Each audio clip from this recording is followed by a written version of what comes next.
Hindi naman ako nagyayabang. Itong Inday na to, one day. Araw na yan, bitawan mo.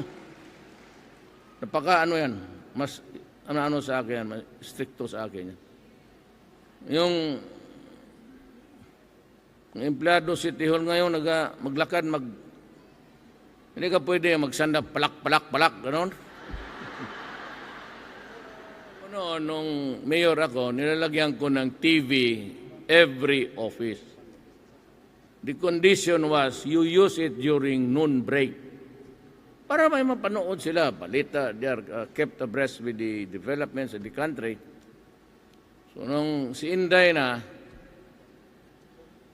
pinatanggal lahat, binigay doon sa daycare centers.